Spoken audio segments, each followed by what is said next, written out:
Saya melihat bahwa itu yang terjadi di panggung Miss Indonesia 2022 adalah ekspresi dari perubahan, di mana inovasi itu diterobos oleh seniman, dan seniman mempunyai kebebasan untuk berekspresi, kan? Ya.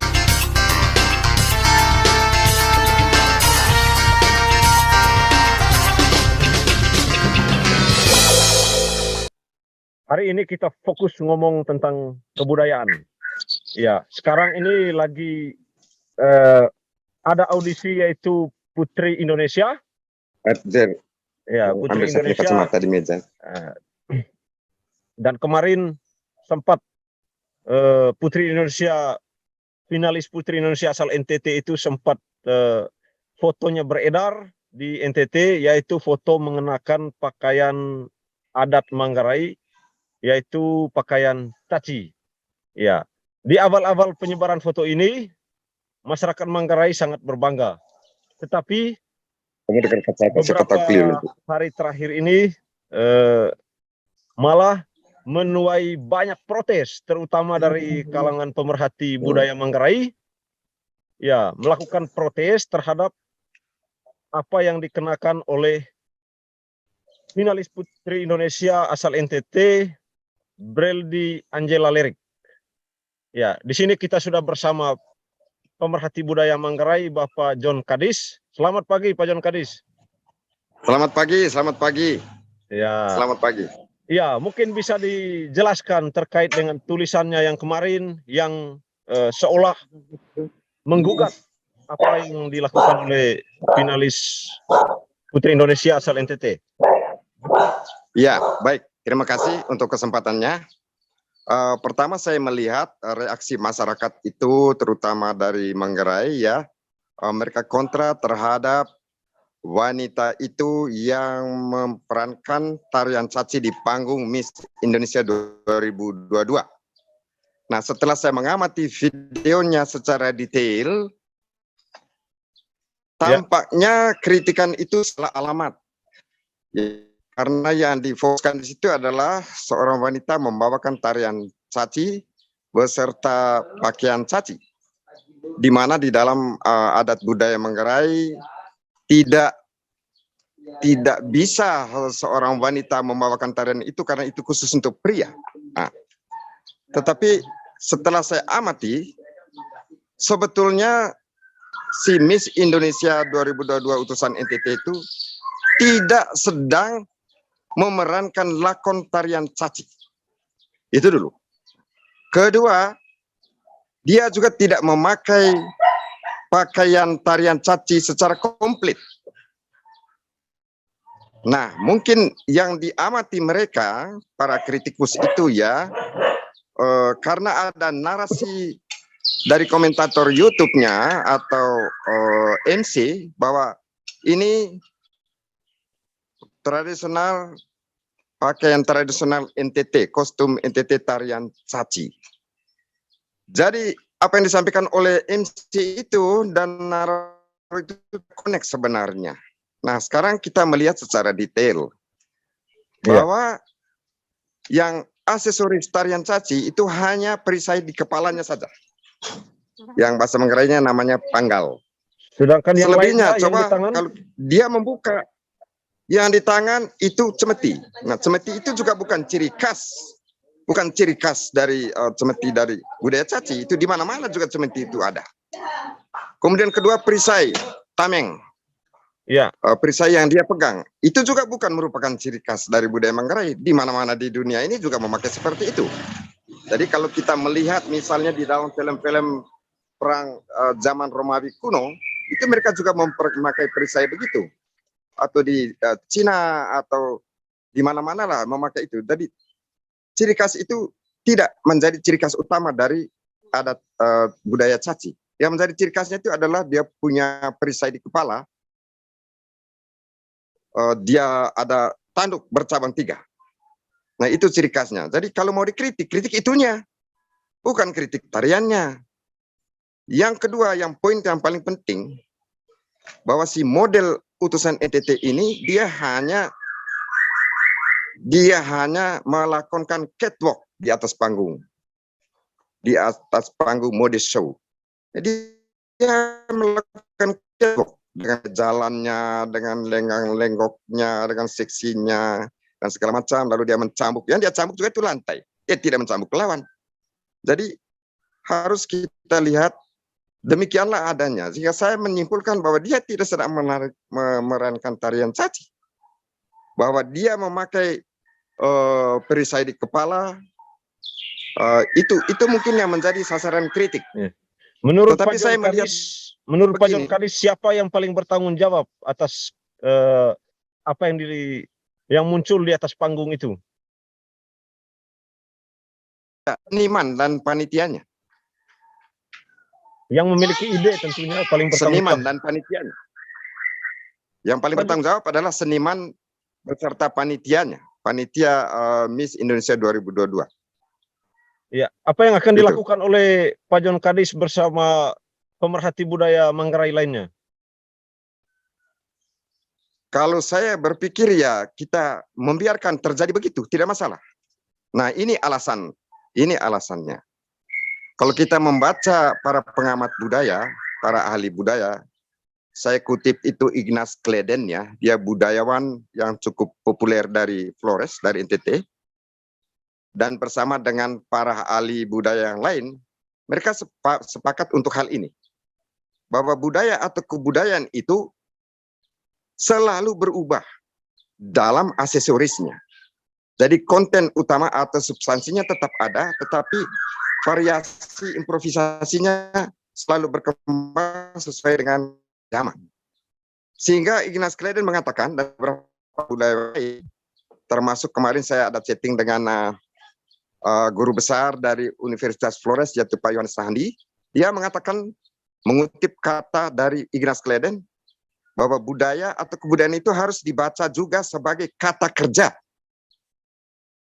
Konklusinya, kesimpulannya dari kata kerja itu bahwa dia selalu berubah karena bekerja. Always work, every day and every era. Jadi dia tidak bisa kaku dan statis. Nah itu. Jadi saya melihat bahwa itu yang terjadi di panggung Miss Indonesia 2022 adalah ekspresi dari perubahan. Di mana inovasi itu diterobos oleh seniman. Dan seniman mempunyai kebebasan untuk berekspresi kan. Ya. Selanjutnya, ini kan sedang berjalan ini. Hari ini kalau saya tidak salah tanggal 27 Mei itu puncak dari event Putri Indonesia ini. Ya, apakah Bapak tetap mendukung Putri Indonesia asal NTT ini? Saya mendukung. Saya mendukung.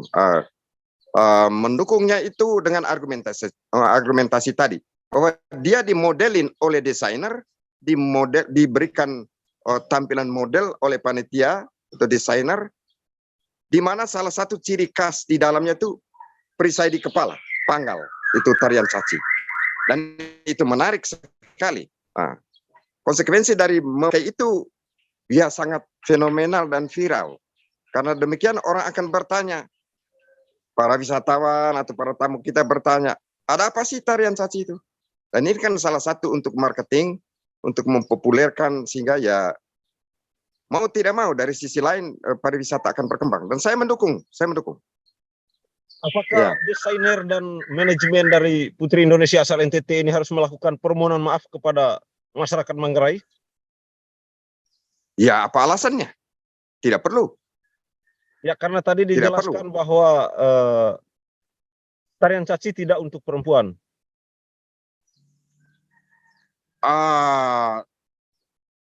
Sekali lagi saya katakan tadi bahwa Nona itu tidak sedang memerankan tarian caci. Dia juga tidak memakai pakaian tarian caci secara komplit. Itu hanya topinya doang. Tidak lebih daripada itu. Hanya itu saja. Berarti itu perpaduan dari berbagai budaya, berbagai pakaian adat. Iya. Oke, baik. Lalu kalau minta maaf kepada siapa? Apakah budaya caci tarian Manggarai itu milik siapa? Apakah milik orang Manggarai? Atau milik siapa?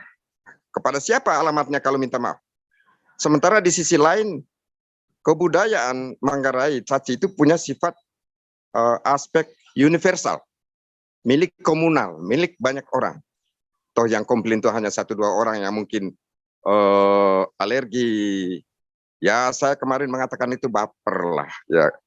Karena kita merasa mungkin tarian caci ini budaya yang sudah keren, yang besar, yang padahal kita hanya salah satu dari sekian ribuan budaya di Indonesia. Gitu. Baik, berarti kesimpulannya tidak ada salahnya dengan foto yang beredar itu.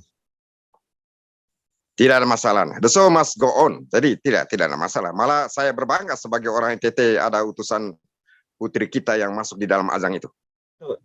Oke, Pak John Kadis mungkin bisa ditambahkan tentang tulisan yang kemarin, jangan sampai menimbulkan persepsi yang salah di masyarakat, terutama masyarakat Manggarai. Ya, oke. Satu poin yang paling penting bahwa kita di NTT memiliki suatu pandangan keyakinan yang mayoritas ya, bukan saya suatu identitas yang terpisah, yang eksklusif, bukan. Kita kadang di mana-mana pun kita sulit untuk menerima perubahan atau inovasi-inovasi dari teman kita sekampung. Ya sama seperti Yesus dulu, dia tidak terima di Nazaret. Ya karena dia dari kampung situ, dia biasa-biasa saja. Tapi padahal dia membawakan inovasi baru. Dan demikian pula sekarang, ini merupakan kita menghargai sesuatu yang baru, inovasi-inovasi baru, yang juga tidak menyalahkan kita sebenarnya. Jadi justru mempopulerkan apa yang kita miliki. Mungkin dia hanya mempopulerkannya sebagai daya tarik untuk orang untuk menggali lebih jauh. Apa sih sebenarnya ini? Jadi itu tambahan dari saya. Kedua, kita harus berpikirlah, kaum pria di NTT jangan ego, dominan, senantiasa, ya maaf saja, kadang kita menomorduakan peran kaum wanita. Saya kira di dunia manapun juga ada begitu. Berarti tidak menutup kemungkinan tarian caci ke depan itu akan dilakoni oleh perempuan, ya tentunya dengan jenis pakaian yang berbeda. Tidak, saya tetap tidak menginginkan wanitanya melakukan itu, melakukan tarian caci.